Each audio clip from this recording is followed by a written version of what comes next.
Olá pessoal, tudo bem com vocês? Então, como todo mundo sabe, eu tenho uma casa de repouso Morada Feliz, aqui em Santa Felicidade, em Curitiba. E nós tratamos muito sobre esse assunto de alimentação.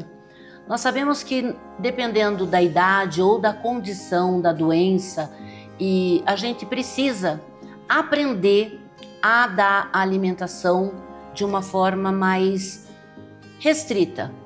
Alimentaçõezinhas diferentes, né? Para que o idoso possa ter um paladar melhor, engolir melhor. Mas para isso, eu tenho que trazer uma pessoa que conhece esse assunto. Nós vamos falar hoje com a Karina Portela, a doutora Karina Portela, onde ela vai explicar para a gente como é que se deve dar alimentação para um idoso com um problema de disfagia. Tudo bem? Como vai você? Olá, tudo bem, Maria Lúcia? Tudo bem a todos que estão nos assistindo? É maravilhoso sempre estar aqui na Casa da Rede TV para falar de um tema tão importante, principalmente agora em março, onde acontecem ações no Brasil todo sobre a conscientização do Dia da Disfagia. E o que é a disfagia, né? A disfagia, ela é uma dificuldade de engolir tanto alimentos como saliva. Tá? Então, por que a gente sempre frisa e fala um pouquinho sobre esse tema? Porque esse tema, ele não aparece do acaso, né? Sim. Acontecem situações que podem nos levar a perceber que determinada pessoa está com disfagia e fazermos ali a intervenção da forma mais rápida possível para evitar qualquer tipo de problemas futuros. Eu falei sobre idosos, mas isso não acontece só com idosos, né? Não acontece somente com idosos, né? Então, pessoas que são acometidas por AVC, por câncer, né, alguma questão neurológica, pode também vir a ter a disfagia, que é essa dificuldade da alimentação. De engolir. Então, o que é interessante de observar? Percebeu que a pessoa começou a se alimentar, às vezes começa com aquele pigarro. Tá tomando a água, começa a engasgar, sente que às vezes se relata, né? Eu sinto alguma coisa que tá parado aqui. E isso é tão importante, Maria Lúcia, porque chega um momento em que essa pessoa, de tanto se engasgar, de tanto pigarrear, ela vai perdendo o prazer pela alimentação. Para de comer. Aí onde a gente tá com um problema muito grande, principalmente os idosos, né? Então eles vão deixando de comer ou começam a comer o mínimo possível e tem toda a questão calórica que daí não é ingerida e acaba gerando outros tipos de comprometimentos para eles. Entendi. É difícil nesse período onde o idoso, eu vou falar do idoso aqui, né? Onde o idoso tem vontade de comer e não consegue engolir. E também tem o idoso que a alimentação tá toda coloridinha, bonitinha, saudável e ele não consegue engolir. Qual é o processo que a fonoaudióloga entra para poder ajudar? Quando nós vamos fazer, né, o acolhimento dessa pessoa, nós vamos identificar qual que é o maior problema que ela está tendo no momento. Se é com determinado alimento, nós vamos sugerir algumas mudanças na alimentação. E em alguns casos também nós vamos iniciar com exercícios, manobras de deglutição. É como se a gente fizesse uma academia, né? Para que pudesse realmente fortalecer essa musculatura, melhorar a mobilidade, a elevação da laringe e que parasse ou reduzisse esses engasgos. O que acontece se eu estou engasgando e se eu broncoaspiro uma alimentação? O que é o broncoaspirar? É quando eu engasgo e essa alimentação ou esse líquido vai para o pulmão. E aí começa a ter a pneumonia, né? E aí são pneumonias repetitivas. Às vezes tem idoso que durante o ano tem episódios de 3, 4 pneumonias, começa a perder peso. Isso é um sinal que talvez ele esteja microaspirando a alimentação. E essa microaspiração, ela pode acontecer conforme vai acontecendo os engasgos, então ele tosse, você percebe que sempre que está se alimentando está tossindo, ou em algumas situações tem a aspiração silente, que ele simplesmente ingere e já caiu lá no pulmão. mas ele não tossiu, ele não teve nenhuma sensibilidade, e aí é aquele idoso que vai começando a ficar mais emagrecido, perdendo apetite, mais sonolento, porque está com uma infecção ali pulmonar. Que vai de pouquinho em pouquinho pro pulmão. De pouquinho em pouquinho, prejudicando essa qualidade de vida dele. E que pode até levar à morte. Pode até levar à morte, com certeza. Então, esse é o grande objetivo da campanha: identificarmos, capacitar, né, pessoas que estão lá no domicílio a identificar e conseguir ter esse olhar mais afinado para a pessoa que convive, né? Porque se eu conseguir identificar isso, talvez eu tenha algumas sugestões, que são sugestões que nós vamos falar hoje, inclusive, que pode eles colocarem na prática no dia a dia deles e fazer a diferença na alimentação e na qualidade de vida da pessoa que tem a disfagia. A gente fala muito da casa de repouso, do hospital, da clínica, mas aquela família que às vezes não sabe, não tem como perceber, não aprendeu a perceber, acha que o idoso não quer comer porque não quer, porque está com preguiça, engasgou, largou, toma uma água. O que você diz para essa família? Eu falo que sempre nós temos que olhar para a pessoa. Geralmente eu me incluo, porque eu já cuidei, né, de pessoas, inclusive da família, que tinham disfagia. O que nós queremos? Nós queremos que coma de qualquer forma. Então tá aqui, você vai comer. Ai, tá tossindo. Sempre que tá comendo, ele tá tossindo, tá tomando água, ele tá tossindo. E aí, mesmo assim, não, tem que comer, tem que comer. Então eu peço para que olhe ao redor o que está acontecendo que não está comendo, né? Não está comendo porque está se engasgando, não está comendo porque está difícil de engolir, não está comendo porque às vezes fica com aquele alimento ali na boca um bom tempo, e às vezes tem alguns que até acumulam o alimento na bochecha. E daí eles vão fadigando ainda mais. Então o que está acontecendo? Identificando qual que é o problema. Não, percebi que é com líquido. Então a gente vai ter que pensar e olhar para esse líquido para ter alguma estratégia. Não, é para alimento seco, torradas, pães com cascas. Então nós vamos ter que olhar para esse alimento e modificar, ofertar um outro tipo de alimento para ver se isso melhora. Isso melhorou, eu estou facilitando para que ele não venha ter uma pneumonia aspirativa ou que essa disfagia venha se agravar e que ele perca o prazer por se alimentar. Porque se toda hora que ele for comer, Maria Lúcia, ele engasga, qual que é o prazer? Você já se engasgou alguma vez? Sim, já. Qual que é o prazer que você tem depois de continuar comendo? Você quer parar de comer. Você não continua, porque você se engasgou, né? E aí, às vezes, até se sente mal por estar em família, na mesa, não sai mais para comer fora porque engasga. Então, esse olhar tem que olhar o que está acontecendo, qual é o alimento que está sendo prejudicial, que está gerando esse engasgo, e aí identificar e ir com estratégias para trocar essa alimentação. Observou que não melhorou? O indicado sim é buscar um fonoaudiólogo, buscar uma avaliação, né, para que seja identificado exatamente o que está acontecendo e qual que seria a intervenção. Então é exatamente isso, gente. Você aí de casa, se tiver um idoso, uma criança que tem problemas, né, e que não está conseguindo engolir, escuta que a doutora está falando, porque é real isso daí, né? E perder peso também dificulta em outros problemas, né? Tomar remédio, medicação, como é que a gente dá a medicação para uma pessoa que está engasgando? Tem várias alternativas. A gente, em alguns casos, faz a maceração realmente da medicação. Lógico, tudo isso nós avaliamos com a equipe médica também, porque tem medicamentos que não podem ser macerados. Então, vemos se tem a possibilidade de mudar para uma outra medicação, mistura com a água mais grossinha, que é a água espessada, que depois nós vamos demonstrar também como que faz para que ele consiga tomar o medicamento, mas que ele não engasgue. Então veja, o comprimido, se nós formos pensar ainda a indústria farmacêutica, eu digo que é tão falha nesse sentido. Deveria olhar melhor, porque né? Pensar. Tem cápsulas, gente, que é enorme, que nós que não temos a disfagia... Tem coisa que eu não consigo engolir. Vai colocar na boca, você não consegue engolir. Então imagine quem já tem uma disfagia, uma dificuldade na deglutição para tomar uma cápsula grande, né? Então tem que pensar em alternativas para isso. E é real, nós temos muita dificuldade aqui em fazer isso, porque primeiro que a gente não tem tantas habilidades, a gente tem que aprender com vocês, né? Então a gente chama a doutora Karina, ela vem aqui e ensina como que a gente deve fazer esse tratamento. Quando não há meios, não tem condição, o que a pessoa faz? Vai para o hospital. Não tem o que fazer, tem que ir para o hospital. E lá as técnicas são outras, né? Então veja, nós vamos na ideia de dificultar esse processo, né? Dificultar não, mas frear esse processo da evolução da disfagia e tentar sempre ofertar essa alimentação enquanto ela ainda é possível.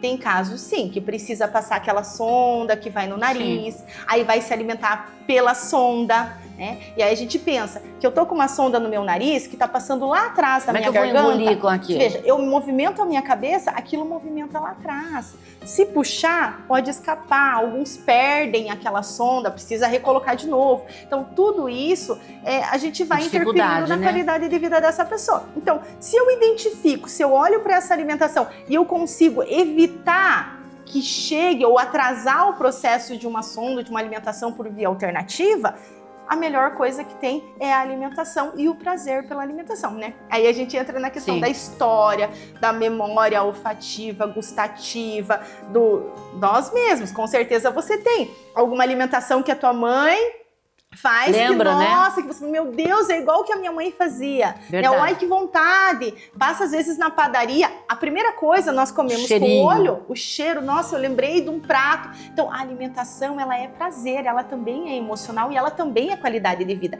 E, inclusive, existe o luto por não poder comer. Sim, então, o luto, ele não é, você já falou isso ele no não programa. É só da morte, né? Ele é porque eu perco habilidades diárias, né? E essas habilidades diárias é sofrido, mas às vezes a gente não está preparado para olhar para isso e abrir aqui as possibilidades que podem trazer um maior conforto, uma maior satisfação para essa pessoa se alimentar melhor. Você explica, você fala, mas a gente sabe que o dia a dia é um pouco diferente, né? Então, quando nós chamamos você é porque o caso precisa ser atendido de uma forma realmente diferente. Então, doutora, venha porque eu tô com um paciente assim, assado, tá, né? Aí você chega aqui, você faz os exercícios, você verifica o porquê, analisa, né, estuda, traz alimentação que é feita aqui. Você faz tudo isso para diagnosticar que ele realmente tem um processo aí avançado, vamos dizer assim, né? Nós temos casos já avançados e que a família tomou a iniciativa de que não vai deixar fazer nenhum, como é que a gente fala? Nenhuma medidas invasivas, exato, né? Que é a colocação de sonda. Isso. Como é que fica essa vontade da pessoa se alimentar? Bom, primeiramente assim, se a pessoa ela tem uma consciência, ela consegue conversar, ela consegue tomar a decisão, é interessante que a gente escute essa pessoa, né? Acho que a coisa mais triste é você ter outras pessoas tomando a decisão por você. Então, se essa pessoa tem a capacidade, vamos escutar o que ela gosta de comer, se é importante para ela comer. Chega em determinado momento que a língua vai perdendo as papilas gustativas, né, com a idade. E às vezes o sabor é diferenciado. Você já percebeu que a maioria dos idosos, eles preferem doce ao salgado? Sim. Então, às vezes se prepara aquele prato maravilhoso, salgado na hora do almoço, e eles preferem tomar o café. Ah, mas o café vai super bem, o almoço não. É verdade, o café vai, é a preferência deles, né? Então, nesse momento, a gente vai olhar para essa preferência, para essa alimentação com amor, com cuidado e com aquilo que ele quer. Né? E aí nós vamos pensar em estratégia de ofertar coisas junto com a nutricionista que tem ali uma bagagem nutricional adequada para ele, que seja aprimorada dentro daquele cardápio, que é o cardápio mais agradável ao paladar dele. Agora é engraçado, a gente tem alguns pontos assim que a família chega, a gente comenta, aí ela fala, vou trazer um iogurte. Ele comeu todo o iogurte. Tá, ele comeu o iogurte daí. Ele continua não se alimentando, né? Porque o corpo precisa mais do que um iogurte, né? É difícil, né? E aí, Lúcia, a gente entra nesse patamar que assim, um iogurte é diferente de um prato de comida. Sim. Né? O iogurte ele é doce, ele é mais geladinho, né? Então tem toda uma outra questão. Então, se a família não pode se tomar como base, ele come bem um iogurte e ele come bem uma refeição. Não, né? Mas se ele gosta dessa consistência que é similar à do iogurte, o que nós podemos pensar de alimentação que em um cardápio, né, Sim. que seja mais ou menos similar a isso, que vai trazer um valor nutricional para ele. Mas que a gente tenha uma alimentação com qualidade e com conforto, E não que ele vitaminas, seja né? obrigado, né? E aí assim, a família se frustra, porque você faz um prato com tanto carinho e a pessoa não come.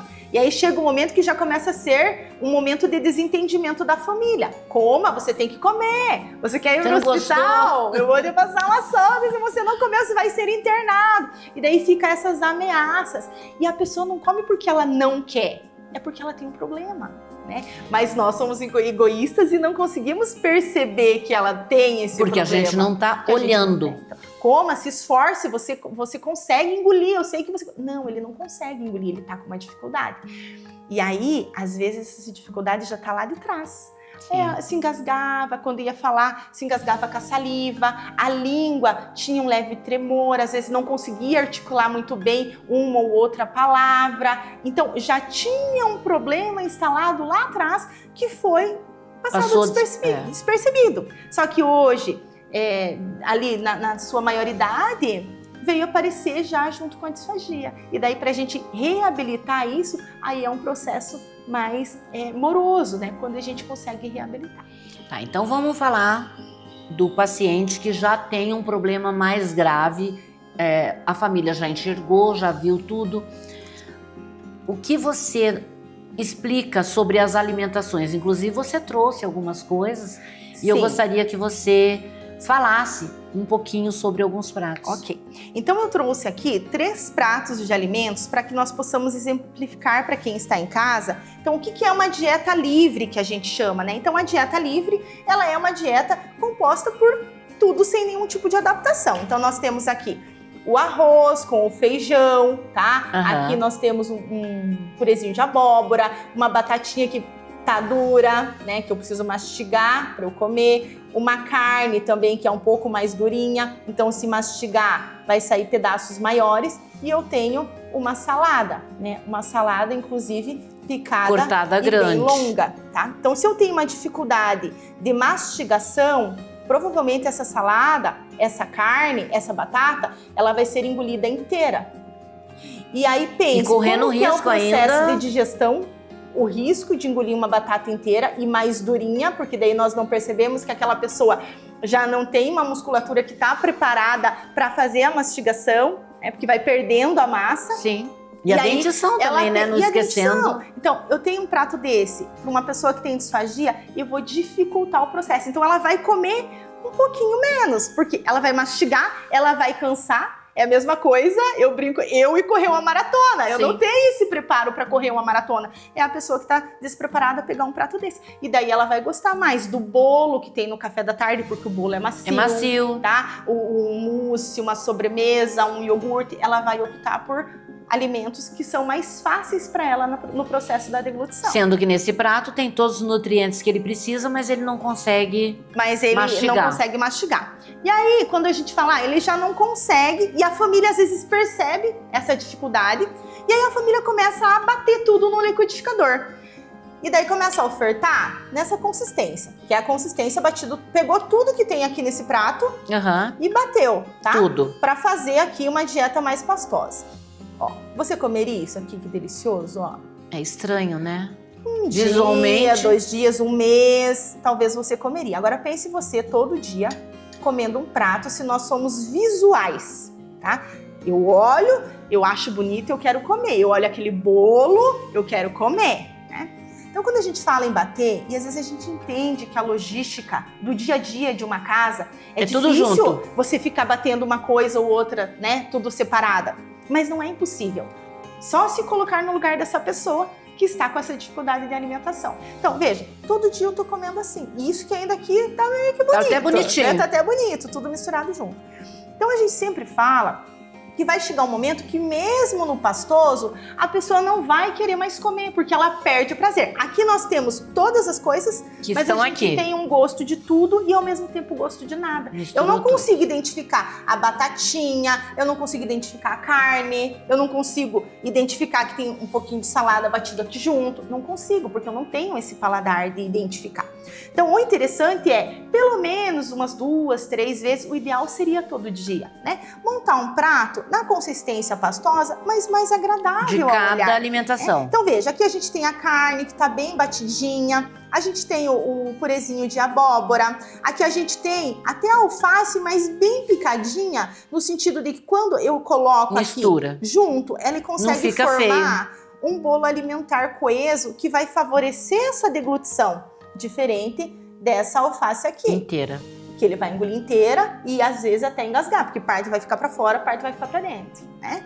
O arroz bem batido também separado, o feijão, a batatinha, tá? Então esse aqui é um prato pastoso que tem o mesmo que tem aqui, mas que se todo dia eu ofertar esse prato, eu vou começar a ter uma recusa. Ele não vai querer comer, só que aí, quando vai perceber isso, já está num estágio muito mais avançado. Ele já perdeu peso, Sim. ele já está em processo engasgando muito mais e com frequência, porque aí ele perdeu o prazer pela deglutição, ele já não exercita mais essa deglutição funcional. Então, o interessante é a gente olhar e ter essa estratégia de fazer esses testes na nossa casa, tá? Então, percebeu? Faz o teste, oferta essa alimentação e vê se vai ter algum tipo de resolutiva diferente. Tá, então eu não posso dar nem essa alimentação dura, que seria ao dente, que a gente fala, né? Nem essa batida, porque no máximo 2 dias depois, no terceiro, não vai querer, porque é um angu, né? Virou tudo um... E esse daqui, que seria o ideal já o ideal. Aqui. Exatamente. Então, tem tá, tudo que engasgou tem a lá. primeira vez, eu já passo para esse aqui. Não Seria engasgou isso. a primeira vez. Eu percebi que já vem se engasgando com algumas coisas. Por exemplo, eu percebi que ele não engasga com nada, mas com a carne ele tá engasgando. Então eu vou optar por adaptar essa carne. Ah, Tá. entendi. Ah, eu vi que o arroz tá mais soltinho. O arroz é um perigo, tá? Então eu vou colocar talvez um feijão batido aqui em cima para fazer um bolo alimentar mais coeso, para que ele consiga fazer o bolo, esse arroz não venha gerar um engasgo e ele consiga ter uma deglutição melhor e segura, tá? E aí, lógico, tem dúvida? Procura um especialista para realmente entender o seu caso e fazer essa porque cada adaptação adequada. caso é um caso, né? E por isso que as fonoaudiólogas têm que estar preparada para participar desse processo, né? Exatamente. Aí nós vamos falar dos utensílios, né? E eu até trouxe aqui os nossos pratos fundo. Por quê? Porque vamos pensar num idoso que está perdendo já a mobilidade. Ele vai comer, às vezes, ele vai empurrar num prato raso, vai cair tudo para fora do prato raso. Aqui ele tem a lateral que vai ajudar ele a pegar a alimentação. Então, tudo isso a gente tem que pensar também. Eu tenho um idoso que ele já não consegue fazer esse movimento aqui com a colher, ó. A colher, ó, tá nem a mão vira, nem a colher. Então, ele tem uma disfagia, tá? Ele vem aqui, ele tem que virar a mão. Só esse fato dele ter que parar para pensar nesse movimento pode gerar um engasgo. Então, a gente pode adaptar uma colher simples, isso tem para vender, mas pode ser feito em casa. O que eu peguei aqui? Uma colher de plástico, aqueci no fogo e só virei. E aqui eu fiz um rolinho de EVA, tá? Encaixei aqui para deixar mais grosso, para que ele tenha uma melhor pega. E aqui, com essa colher, ele não precisa fazer isso aqui. A colher já tá virada. A colher já tá virada. Então, já favorece Excelente ideia. mais ele nessa alimentação. Ele não precisa virar. Quando a gente vai para o líquido, a gente vai pensar no copo, na xícara que a gente tem em casa, e daí a xícara, ó, ela é reta, tá? Então toda vez que eu vou tomar, olha aqui a minha cabeça como vai. Ela tem que ir para trás, porque senão meu nariz vai bater aqui. Certo. Né? Ou entrar, né? Ou entrar. Então nós temos as possibilidades de ter os copos adaptáveis. Quais são os copos adaptáveis? Esses copos que tem esse corte, porque ele encaixa, ó, eu não preciso mexer a minha cabeça, então o copo vira. O nariz não... E o nariz, eu não preciso fazer isso aqui para tomar. Porque às vezes só o fato de eu fazer isto com a minha cabeça, o alimento já escorregou e eu já engasguei. Então, são detalhes que a gente precisa olhar. Então, tem esse copo de alça que facilita eles a segurar né? Porque às vezes não tem mais essa mobilidade De para pegar um copo. Então tudo isso favorece. E para o líquido, observou que ele está engasgando com o líquido. Tem um pozinho, que é o espessante. O espessante, a gente modifica a consistência de qualquer tipo de líquido. Então, café, chá. Ó, então, aqui eu até vou colocar aqui, ó, o líquido, ele aqui tá líquido. E aí eu percebi que com o líquido ele tá engasgando. Eu vou colocar o espessante nessa água. E essa água, ela vai sair do líquido para um estágio mais grosso, para favorecer essa deglutição. Então, tem casos de pessoas com disfagia que eles comem água e eles conseguem se hidratar. Porque acha Então, que é alguma coisa então aqui, dura, ó, né? É uma gelatina. a água vai mudar de consistência. É a mesma água, vai ter todo o processo de hidratação. Muda o sabor? Alguns espessantes modificam o sabor. Então, nós temos espessante à base de amido de milho, que inclusive até constipa em alguns casos. E tem os espessantes à base de goma xantana, que ele é melhor e realmente ele não deixa um sabor. Mas tem alguns que relatam que sentem sabor de água com trigo, porque muda a consistência. Sim. Então, qual que é a nossa ideia, né? De repente oferta um suco, né? Suco, um chá, para que não fique tão forte esse sabor, porque esse vai ser a forma que ele vai tomar água. Então, ele vai comer a água. A água, ó, ela muda de consistência. Então, ó, E não fica escorrendo. Não fica escorrendo, tá? Ela Perfeito. cai de bloco. Então, são estratégias no dia a dia que a família pode ter para motivar uma alimentação com mais qualidade e conforto. Então, pessoal, tá vendo? Tanta coisa nós aprendemos hoje. Eu acho que não custa você aí que tem essa possibilidade de levar para uma outra pessoa, ou conhece alguém que precisa, né? Esses ensinamentos. Então, não deixa chegar na comida pastosa. Faz uma coisa mais bonitinha, pro pratinho aí ficar bem bonito e que o seu idoso, a pessoa que tiver necessidade desse tipo de alimento, possa fazer. Você aí de casa, eu desejo que você tenha aprendido, tenha gostado desse programa. A doutora Karina é uma pessoa especialista nesse caso, então eu vou trazê-la sempre e tá aí tudo escrito bonitinho para você poder encontrar também com a Karina. Não é isso, Karina?